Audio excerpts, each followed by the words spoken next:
안녕하세요. 실손보험의 가입자는 전체 인구의 80%에 육박을 하죠.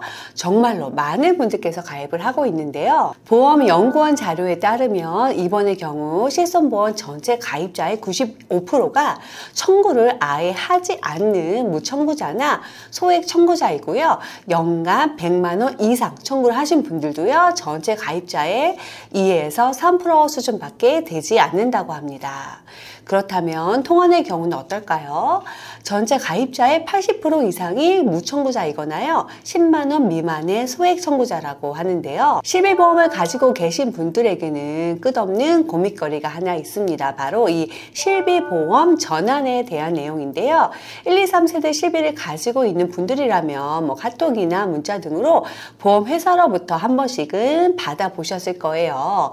전환을 해야 하나 하지 말아야 하나 이 내용에 대해서 많은 분들이 정말 어려워하시고요. 그래서 오늘 제가 정답을 알려드리도록 하겠습니다. 본 광고는 광고 심의 기준을 준수하였으며 유효기간은 심의일로부터 1년입니다. 실비보험은 가입한 시기에 따라서 보장 내용이 다 다르기 때문에 내가 몇 세대 실비를 가지고 있는지가 매우 중요한데요.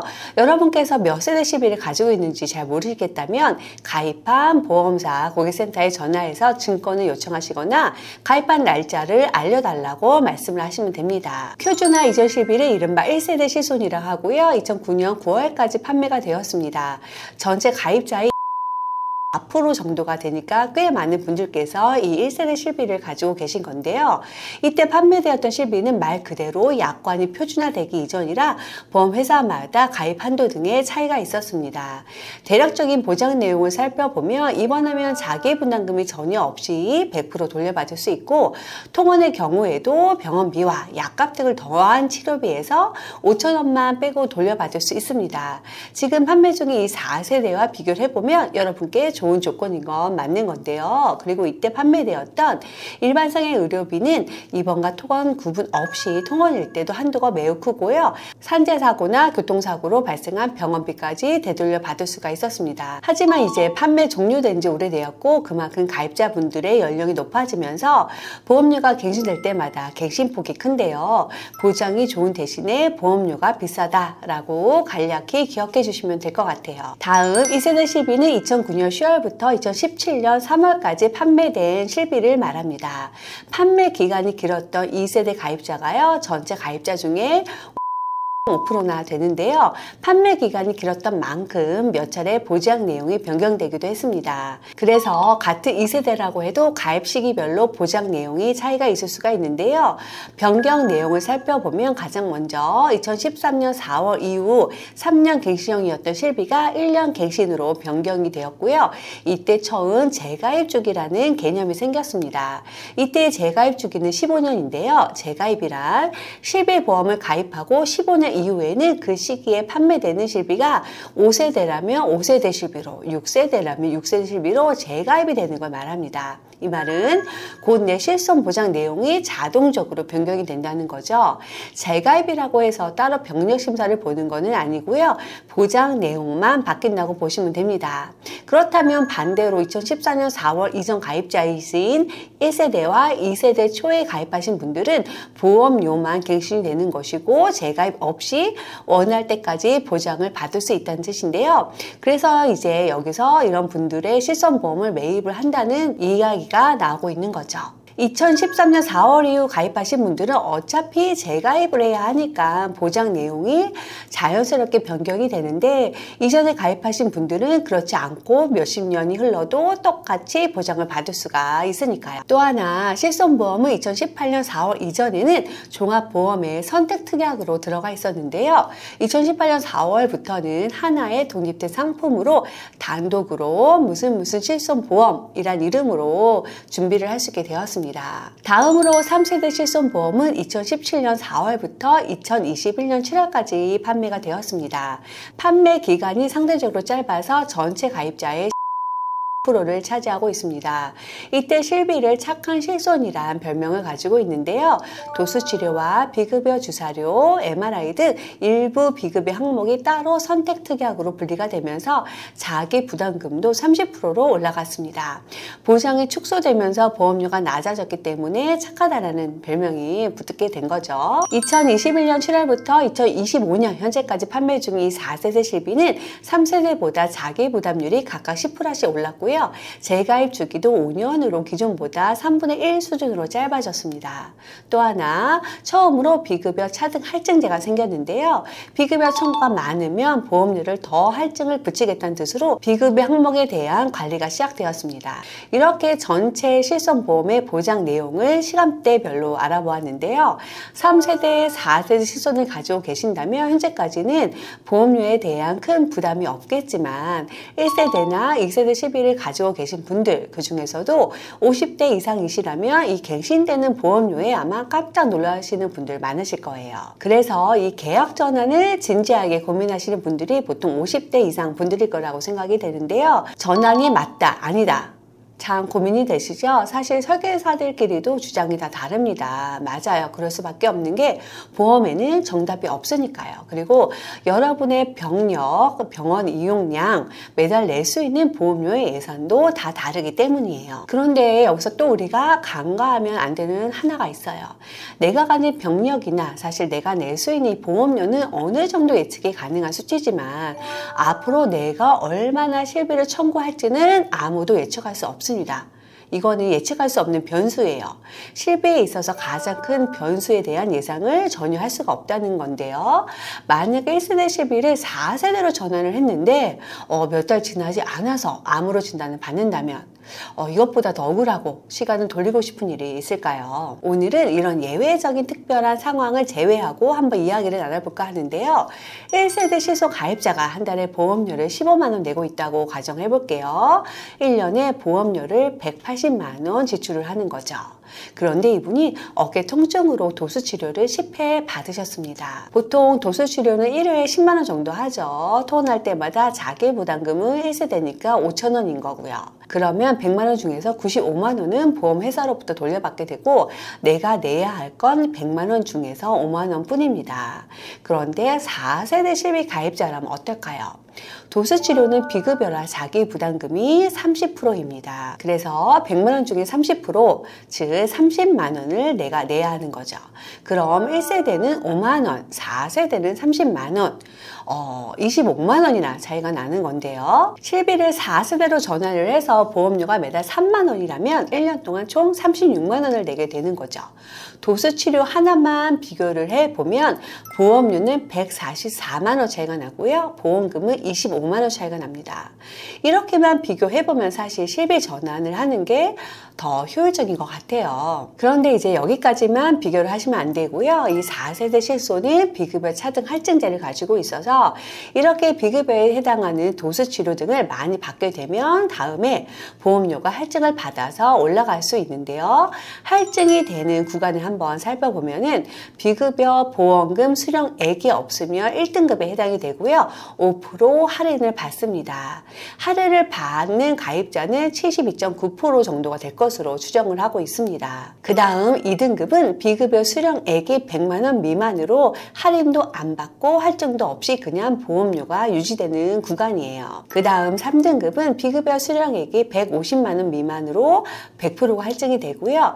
4등급은 비급여 수령액이 300만 원 미만 200% 할증이 됩니다.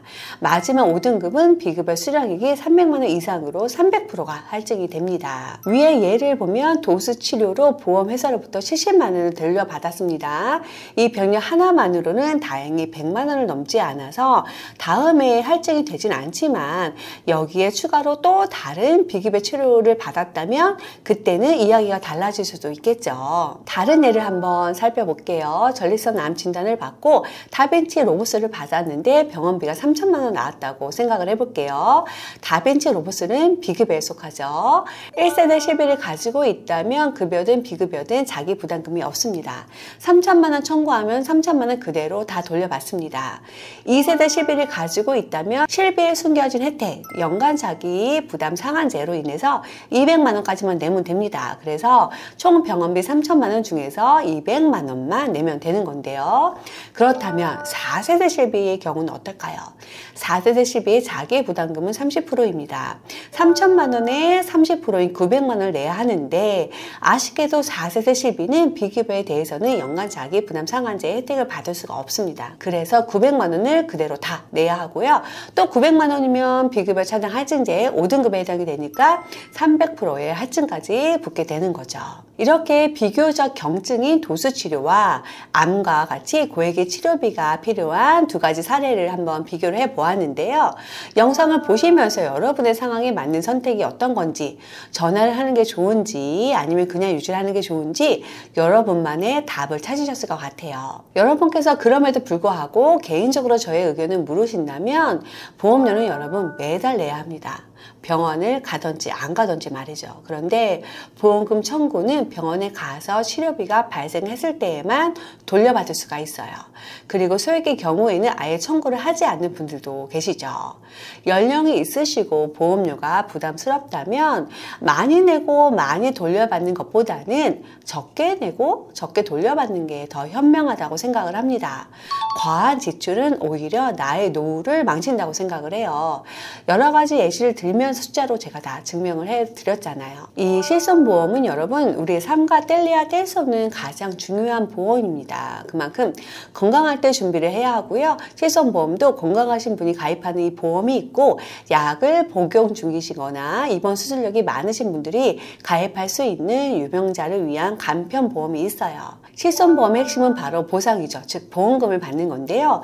막상 청구를 하려고 알아보다 보니까 유튜브 같은 곳에서 보면은 병원에 갔다 와서 실비보험은 바로 청구하면 안 된다 이런 내용을 접하신 분들이 있을 거예요. 그래서 이 부분에 대한 내용도 설명을 드리면서 보험금을 청구할 때 주의하셔야 되는 사항도 몇 가지 같이 말씀을 드릴게요. 실제로 보험금 청구와 관련해서 문제가 되는 경우가 많죠. 오늘은 대표적인 두 케이스를 말씀을 드릴게요. 첫 번째는 병원에 다녀오셔서 바로 보험금을 청구하는 경우고요. 다른 하나는 보험금을 청구했다가 보험회사의 요청으로 어떤 특정한 서류에 서명을 해서 발생할 수 있는 문제, 이렇게 두 가지인데요. 그럼 치료 후에 바로 청구를 했다가 문제되는 경우를 먼저 살펴볼게요. 우리가 보험에 가입하는 이유가 치료받고 청구하기 위해서라고 말씀을 드렸는데 청구를 바로 하면 오히려 손해를 볼 수 있다. 조금 아이러니하죠.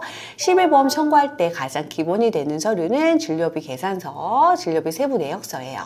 만약 통원이 아니라 입원 또는 수술이라면 이태원 확인서도 필요하고요. 수술을 했다면 수술 확인서, 약 처방을 받았다면 약 처방전이 필요하고 암과 같은 중대한 질병으로 진단을 받았다면 그때는 진단서가 필요한데요. 청구하는 금액이 고액의 청구권이라면 위 서류에다가 추가 서류를 요청하는 경우도 있지만 보통 이 정도의 내용만 알고 있어도 대부분은 청구가 가능합니다.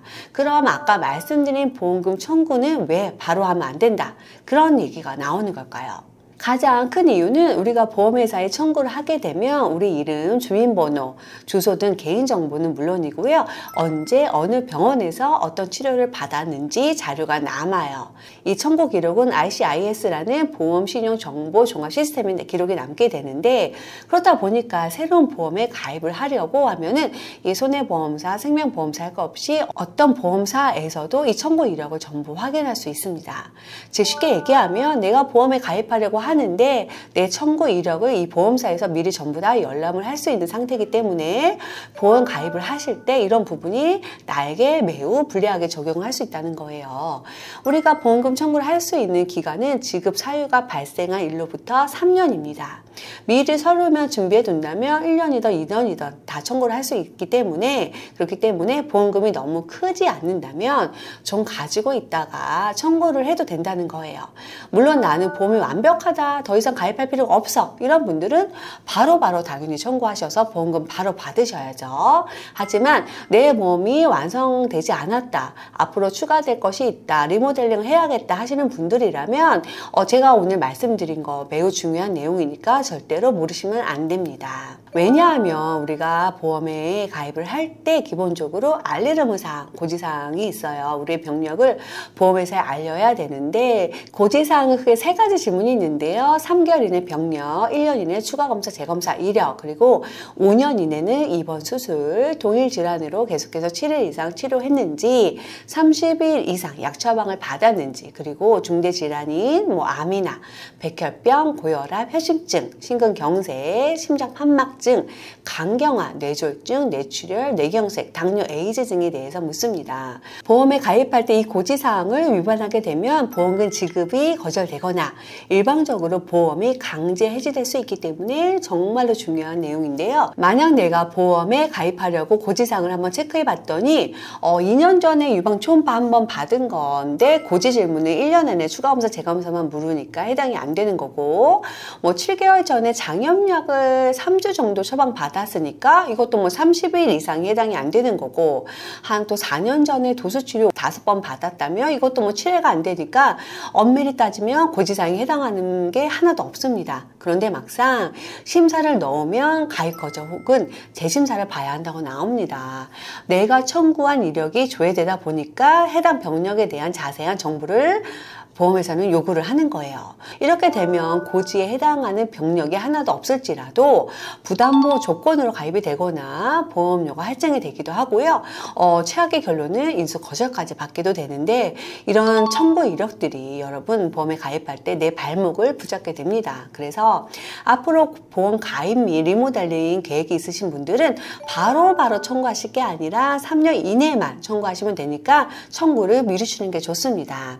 여기까지 가 보험금 청구를 병원에 가실 때마다 매번 함부로 하면 안 되는 이유에 대해서 말씀을 드렸습니다. 또 다음으로 주의할 내용은 보험금을 받을 때 여러분께서 사인을 해야 하는 서류가 있고요. 사인을 하면 안 되는 서류가 있다는 거예요. 청구를 해보신 분들은 잘 아시겠지만 소액일 때는 바로바로 보통은 잘 지급이 되죠.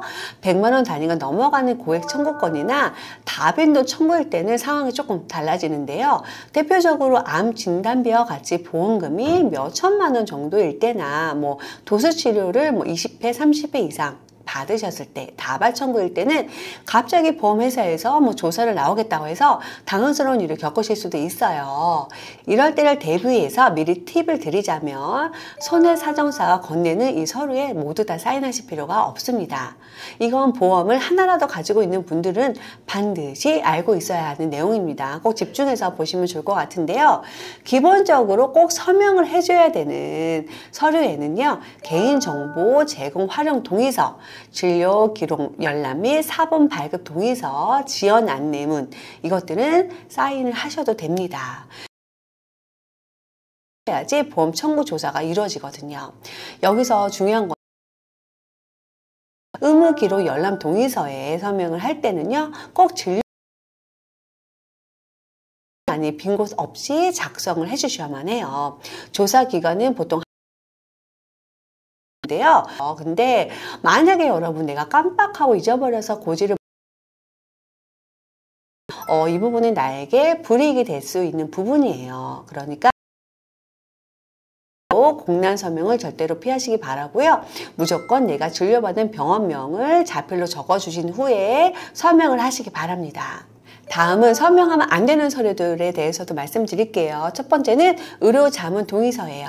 여러분께서 제출했던 이 서류만으로는 보험금 지급이 충분치 않다고 판단하는 경우에 의료자문을 진행하는 게 보통이죠. 의료자문이란 내가 다녔던 병원이 아닌 다른 의료기관에 소속된 의료 전문가에게 의학적인 소견을 구해서 지급이 타당한가에 대한 여부를 맡기는 것입니다. 만약 환자가 치료한 병원에서 주신 이 서류가 부족하다든가 다른 주치의 소견을 듣고자 가입자, 현재 병원이 아닌 제3 의료기관에 질의를 해야 한다면 의료 자문의 진행 상황이 어떻게 진행되는지 정확하게 한번 물어보시고요. 어떤 서류나 서류상의 어떤 부분이 부족해서 의료 자문이 필요한지를 먼저 물어보셔야 됩니다. 보험회사에서 이러이러한 이유로 의료 자문이 필요하다 이렇게 얘기를 해주시면은요, 나를 치료했던 주치의가 나를 가장 잘 알고 내 병에서도 가장 잘 아니까 내가 주치의한테 추가적인 소견을 받아서 제출하겠다 하시는 것이 가장 좋습니다. 그래도 만에 하나 의료자문 동의서에 서명을 해야 하는 상황이 생기면 절대로 개인적으로 판단하지 마시고요. 독립손해사정사를 검색해서 상담을 먼저 받아보시는 방법도 있어요. 또 다른 방법은 동시감정 제도를 활용하는 거예요. 그러니까 제3의 상급 병원에서 보험회사와 환자가 함께 감정을 받는 것이 바로 동시감정 제도인데요. 이 동시감정 제도는 여러분께서 보험회사에 신청할 수 있으세요. 그리고 모든 비용은 여러분 부담이 아니라 보험회사에서 부담을 합니다. 다음 서명하면 안 되는 서류는 면책 동의서예요. 이 서류를 작성하게 되면 말 그대로 면책, 보험금을 주지 않겠다는 것에 동의를 하는 건데요. 앞으로 있을 수 있는 추가 청구 사항들을 사전에 미리 차단해 버리는 거예요. 다음으로 사인하면 안 되는 서류는 부재소 합의서입니다. 부재소 합의서는 면책 동의서와 마찬가지로 여러분께서 서명할 필요가 없습니다. 다음은 건강보험 요양급여 내역서 및 국세청 연말정산 자료입니다. 과거에 여러분께서 몇 월 며칠 어느 병원에 갔고 어느 약국에 갔는지, 병원비가 얼마나 나왔는지를 보험회사가 알 수 있어요. 내가 기억하지 못해서 고지하지 못한 병력 등이 있을 수 있겠죠. 공단 자료에 열람하게 되면 불리하게 작용을 하니까 의무사항도 아니니까 이 불필요한 서류에 사인할 필요 없습니다. 자, 오늘 이렇게 실비의 세대별 특징과 실비 전환에 대한 예시, 그리고 보험금 청구할 때 주의하셔야 되는 사항들까지 모두 알아보았는데요. 비단 실비보험뿐만 아니라 보험이 하나라도 있다면 꼭 알고 계셔야 불이익을 당하지 않는 내용에 대해서 설명을 드렸는데요. 4세대 실비 전환에 대한 것도 사실 머리가 아프고 고민이 많은데 요즘 5세대 실비에 대한 이슈가 뜨겁죠. 대략적인 포맷은 나왔는데요. 결론만 말씀을 드리면 4세대 실비도 제가 볼 때는 허리띠를 졸라맸는데 이것보다 더 꽉 허리를 졸라맨 느낌을 받았습니다. 비급여 차등 할증제를 도입하면서 이 보험료 상승의 주범인 비급여 항목을 타이트하게 관리하려고 했지만 이것만으로는 역부족했던 걸까요? 5세대 실비가 나온다면 과거 실손 가입자, 그러니까 2014년 4월 이후 가입하신 분들은 5세대 실비로 자동 재가입이 될 수밖에 없어요. 결국에는 누가 먼저 전환을 해서 미래 실비로 갈아타냐 아니면 좀 더 있다가 갈아타냐, 그 차이만 있을 뿐인 거죠.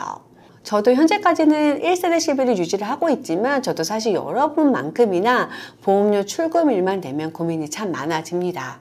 병원도 잘 가지 않는데 이걸 갈아타 마라. 저와 같은 전문가도 쉽사리 결정할 수 없을 만큼 정말로 이 실비는 중요한 보험인 것 같아요. 그래서 저는 전환에 대해서 긍정적으로 생각을 하는데요. 그 이유가 이 대한민국에는 산전특례 제도가 있고요. 의료급여 제도가 있습니다. 노인장기요양 제도도 있고요.